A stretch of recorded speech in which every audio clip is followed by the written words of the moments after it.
मेरे प्रिय छात्रों एवं छात्राओं, आशा करता हूँ कि तुम सभी स्वस्थ एवं प्रसन्न होगे।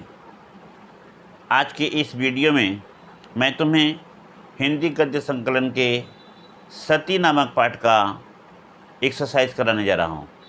इसके पहले वाले वीडियो में मैंने इस पाठ का लेखिका का परिचय, कहानी का परिचय, कहानी की व्याख्या इत्यादि मैंने तुम सभी को बताया था। बच्चे वीडियो देखे होंगे, जो बच्चे वीडियो नहीं देखे होंगे वह फिर से देख लेंगे। इसका लिंक डिस्क्रिप्शन में दिया गया है। तो अब मैं इस पाठ का एक्सरसाइज कराने जा रहा हूँ। तुम सभी ध्यान से प्रश्न लिखो। पहला प्रश्न है, सती होना एक अपराध है, इस विषय पर अपने विचार व्यक्त करो। ध्यान देना, पहला प्रश्न, सती होना एक अपराध है, इस विषय पर अपने विचार स्पष्ट करो। इस प्रश्न को दूसरे रूप में कैसे देंगे? हमारे समाज में एक समय सती प्रथा की कलंकपूर्ण प्रथा प्रचलित थी। आपके इस प्रथा के संबंध में क्या विचार हैं?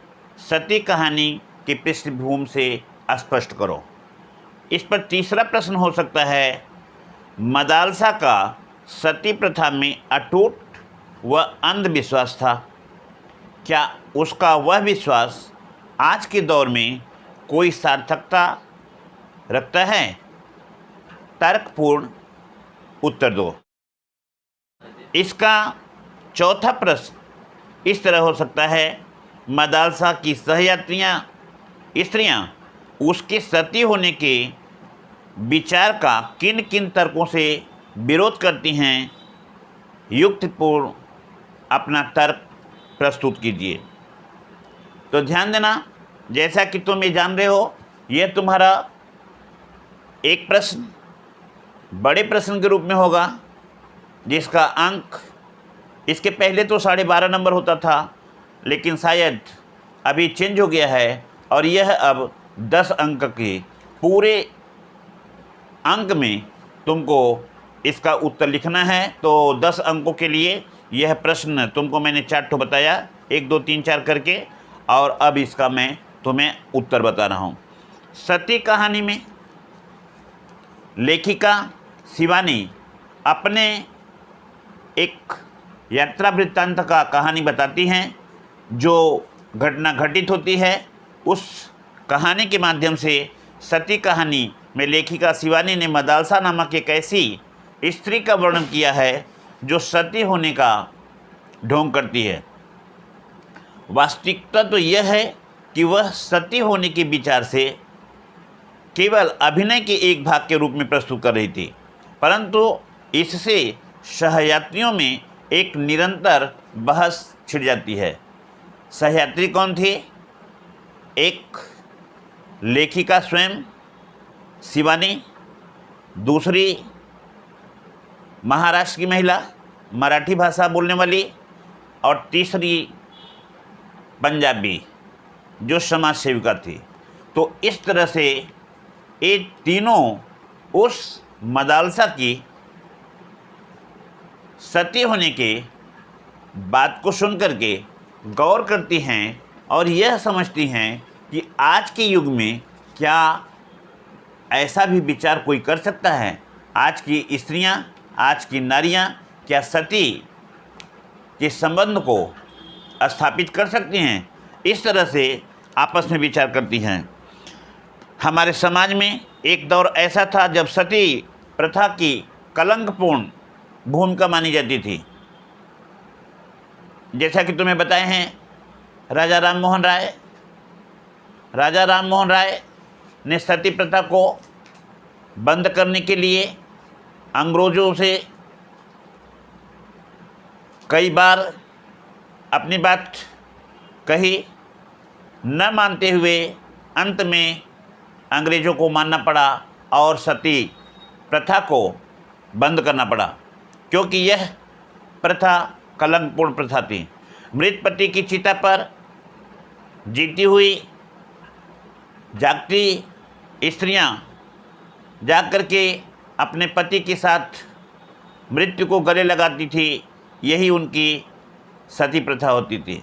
या ऐसे कर सकते हो कि पति की चिता पर स्वयं अपने को रख करके उनके साथ में अग्निदाह में कूदती थी, उसमें जा कर के उनके साथ मृत्यु को प्राप्त होती थी और इस तरह से सती प्रथा को कायम रखती थी। लेकिन आज के युग में ऐसा नहीं है। लेखिका उस मदालसा के दृश्य को यहाँ पे प्रस्तुत किया है। इसके पहले भी जैसा कि मैंने बताया, सती प्रथा में काफ़ी किंवदंतियाँ हैं। बहुत से लोगों ने इसको अन्यायपूर्ण, बहुत से लोगों ने इसे अपराध की श्रेणी में माना। तो इस तरह से सती प्रथा को बंद करवाने का प्रयास किया। लेकिन आज वही मदालसा तुम्हें जैसा कि देख रहे हो सती होने का किस तरह से अभिनय करती है। वह सुंदर है, प्रौढ़ा है, लंबी चौड़ी है, जैसा कि किताब में लिखा हुआ है। लेखिका स्वयं तीनों उसे देख रही थी क्योंकि वह देखने की ऐसी चीज़ ही थी। आज के दौर में मदालसा जैसी स्त्री का सती होने का विचार निरर्थक, अवैध तथा मानवता के विरुद्ध एक अपराध है। उसकी सहयात्री स्त्रियां अपने अपने तर्कों द्वारा सती न होने के लिए उसे बताती हैं, लेकिन वह मानने को तैयार नहीं होती है। वह उदाहरण देती है कि उसकी परनानी, उसकी नानी, उसकी माँ और माँ के बाद अब वह स्वयं अपने पति के चिता के साथ में अपने को स्वयं सती होने का अभिनय करती है। पंजाबी समाज सेविका महिला ने स्पष्ट रूप से कहा, आपको ऐसी मूर्खता करने का कोई हक नहीं है। यह कोई तुम्हें अधिकार नहीं देगा कि तुम अपने पति के साथ उसकी चिता में अपने को सती कर दो। यह एक अपराध है। क्या यह अपराध तुम नहीं जानती हो कि तुम्हारे द्वारा यह अपराध माना जाएगा और इस तरह से तुम्हारे किए गए कृत्य को देख करके दूसरे भी करेंगे। इस तरह से अपराध लगातार बढ़ता जाएगा। वह उनके निकट जाकर के अत्यंत भावुक मुद्रा में उसे समझाती है। भावावेश के दुर्बल क्षणों में नारी कभी कभी बचपना कर जाती है। उसका लेखिका को काफ़ी अनुभव था। इस पर मदालसा अपनी परनानी, नानी, माँ के सती होने का अभिनय जो बताई, फिर से दोहरा करके कहती है कि वह अपने निर्णय पर अडिग है, उसे कोई नहीं रोक सकता। मराठी महिला ने कहा, इस ज़माने में ऐसे सती, फिर से सुन लो, मराठी महिला ने कहा, इस ज़माने में ऐसे सती फती होने का कोई मतलब नहीं होता है। पंजाबी समाज सेविका उसके साथ जाकर के पुलिस से सहायता करना चाहती है, उसे सती होने से रोकने की योजना बनाती है, पर नहीं हो पाता। उसका विचार था कि भावुकता के कारण परंपरा के नाम पर अपने वंशानुगत रीति रिवाज का पालन करते हुए यह मदालसा अवश्य सती होगी, इसे कोई रोक नहीं सकता, क्योंकि प्रथाएं मानव व्यवहार का एक हिस्सा होती है और मदालसा उस प्रथा के हिस्से को अपनाना चाहेगी। ध्यान देना, समय समय पर इसमें परिवर्तन तथा संशोधन होते रहे हैं। अनेक प्रथाएं ऐसी होती हैं जो व्यक्ति को करने के बाद कलंकित कर देती है। कुछ ऐसी प्रथाएं होती हैं जिसे करने के बाद लोग उसकी प्रशंसा में चार चांद लगा देते हैं। जैसा कि तुम जानते हो, एक वचन होता था आर्यपुत्र का कि वचन देते थे और वचन को निभाते थे। वचन निभाने में यदि उनकी मृत्यु भी हो जाती है तो भी वह अपने को धन्य भाग्य समझते हैं। इसी पे तुलसीदास जी ने कहा है, क्या कहा है, सुन लो, रघुकुल रीति सदा चल आई, प्राण जाए पर वचन न जाई। अर्थात रघुकुल की ऐसी रीति थी कि वह अपने वचन को निभाने के लिए, अपने प्राण तक को न्यौछावर करने के लिए तैयार थे। तो इस तरह से वचन का पालन करना, रीति रिवाज का पालन करना, व्यक्ति अपना धर्म समझता है, अपना कर्तव्य समझता है और उस प्रथा का हिस्सा बनता है। अब वह कर्तव्य करने से उसे हानि होता है या लाभ होता है, समाज उसे क्या करता है, इस तरह से मदरसा उनकी बातों में न आकर के अपनी जिद पे अड़ी है और कहती है कि वह सती होगी। अनेक प्रथाएं ऐसी होती हैं जो समय के साथ लुप्त हो गई, जैसे सती प्रथा, बाल विवाह, विधवा विवाह का शुरू होना।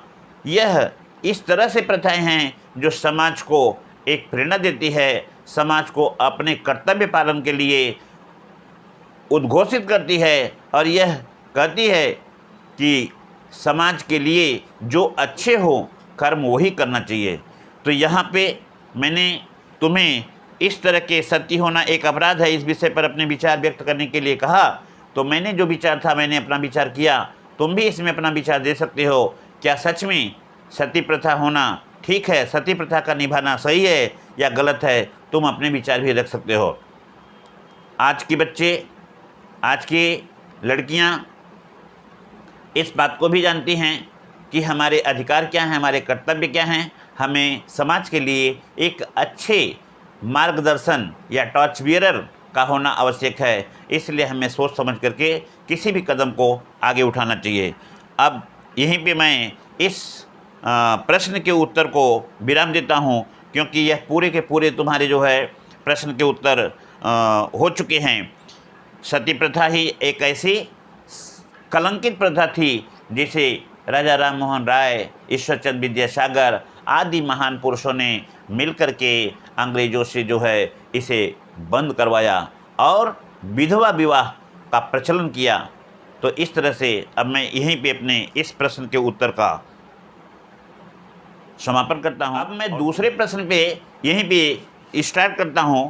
जैसा कि इसी से रिलेटिव प्रश्न है, तो उसको भी तुम देख लो। क्या प्रश्न है, प्रश्न नोट करो इसको ठीक से। सती होने का अभिनय करने वाली महिला का वास्तविक नाम क्या है? सती, फिर से सुन लो। सती होने का अभिनय करने वाली महिला का वास्तविक नाम क्या था? वह तीनों सहयात्री महिलाओं को कैसे लूटकर जाने में सफल हुई? किस महिला का कौन सा सामान लूटा गया? सती कहानी के आधार पर उत्तर दीजिए। ध्यान देना। अब यह भी ठीक उसी तरह से प्रश्न है। ये बड़े अंकों का नंबर है, जो है प्रश्न है 10 नंबर का। तो ध्यान देना, मैं इसे फिर से अब तुम्हारा आंसर एक बार फिर से समझा रहा हूँ। सती होने का अभिनय करने वाली महिला का वास्तविक नाम क्या था? इस पे लेखिका शिवानी जी क्या अपना विचार व्यक्त करती हैं? ध्यान देना। इसमें सती होने का ढोंग करने वाली महिला का वास्तविक नाम मदालसा है। मदालसा सिंघानिया जो प्रिटोरिया की रहने वाली है। वह एक ऊंचे कद की, तेज तर्रार व आधुनिक स्त्री है, परंतु उसमें अपने परंपरागत रीति रिवाजों के नाम पर सती प्रथा में अटूट विश्वास को स्थापित करने की काफ़ी शक्ति है। मदालसा के साथ 3 सहयात्री हैं, जैसा कि लेखिका ने पहले ही बताया। एक मराठी, दूसरा पंजाबी और तीसरा लेखिका स्वयं है और चौथी मदालसा। मदालसा को तीनों सहयात्री स्त्रियां सती प्रथा के विरुद्ध समझाने का प्रयास करती हैं। वह अपनी परनानी, नानी और माँ का संदर्भ उठाते हुए बताती है कि उनके सती होने का कारण क्या है। उसकी नानी, उसकी परनानी, उसकी नानी, उसकी माँ अपने पति के साथ सती हुई थी, तो वह भी उसी परंपरा को निभाती हुई अपने पति के साथ सती होगी। मदालसा ने बातों में ही सहयात्री तीनों स्त्रियों पर अपनत्व का जादू डाला।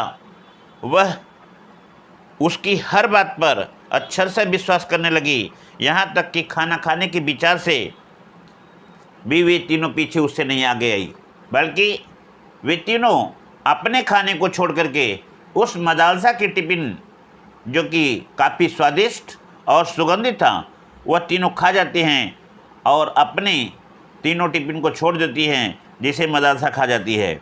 इसके बाद वह बड़ी शिष्टता का, सभ्यता से, सुंदर ढंग से उन लोगों से पानदान निकालती है उन लोगों के सामने और उन्हें खाने के लिए पान देती है।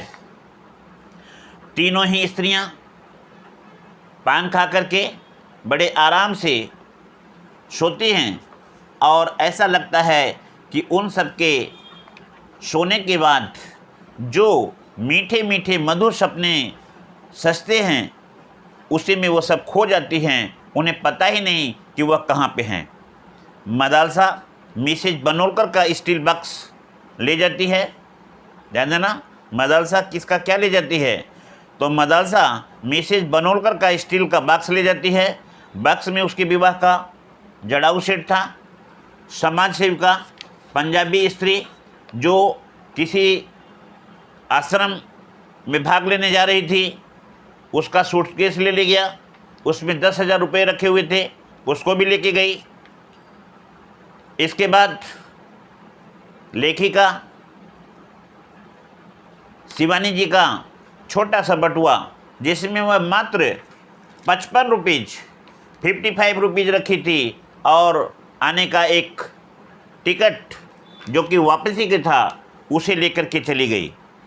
और इस तरह से अब उन्हें लग रहा था कि मदालसा ने अपनी चिकनी चुपड़ी बातों में उन सभी को फंसा करके उन लोगों को अपने स्वादिष्ट भोजन को कराया और पान को खिला करके मधुर नींद में सुला दिया। जब उन लोगों ने देखा उठकर कि मदालसा तो गायब है, तब उन लोगों ने अपने आसपास के चीज़ों को खोजना शुरू किया। सभी चीज़ गायब थे। सभी समझ गई कि ओह, वह सती होने के लिए नहीं आए थे, बल्कि हम लोगों के इन्हीं सब सामानों को लेने के लिए अपनी मधुरी भाषा को बोल करके, माधुर्यपूर्ण वक्तव्य में फंसा करके हम लोगों को लूटने के लिए आई थी। इस प्रकार लेखिका ने बताया कि तीनों शिक्षित, जागरूक तथा सजग आधुनिकाएं भी किस प्रकार मदालसा के ऐसे ऐसे मीठे मीठे बातों में घिर जाती हैं कि वह मदालसा पे पूर्ण रूप से आश्रित हो जाती हैं, उसके बातों में फंस जाती हैं और अपना सब कुछ गवा देती हैं। इस तरह से वे सभी समझ लेती हैं कि मदालसा उन्हें होने का बात नहीं बताने आई थी, बल्कि सती होने के अभिनय के रूप में वह उन्हें लूटने के लिए आई थी। तो इस तरह से ध्यान देना कि तुम सभी इन बातों पे कभी ध्यान न देना। यात्रा करते समय किसी के दिए गए सामग्री को लेने का प्रयास मत करना। विशेष रूप से खाने पीने की चीज़ को न लेना। अपने काम से काम रहना, ताकि तुम्हारी यात्रा सफल हो, यात्रा पूरी हो और यात्रा तुम्हारा जो है अपने ढंग का हो। बस इन्हीं सब बातों के साथ में मैं तुम्हें एक बात और बोलना चाहता हूँ कि एक्सरसाइज जो मैंने तुमको 2 ठो बताया आज, इन दोनों ही एक्सरसाइज को अपने कॉपी में नोट करना और इसे लिख लेना, क्योंकि समय जो चल रहा है उसे देख रहे हो तुम लोग। धीरे धीरे पढ़ाई करते रहोगे, काम पूरे करते रहोगे, प्रोजेक्ट आगे दिया जाएगा, इन सभी को देख करके तुम्हारे जो है मार्क्स बढ़ते रहेंगे। तो इस तरह से तुम्हें चाहिए कि इन दोनों ही एक्सरसाइज को अपने कॉपी में नोट कर लेना।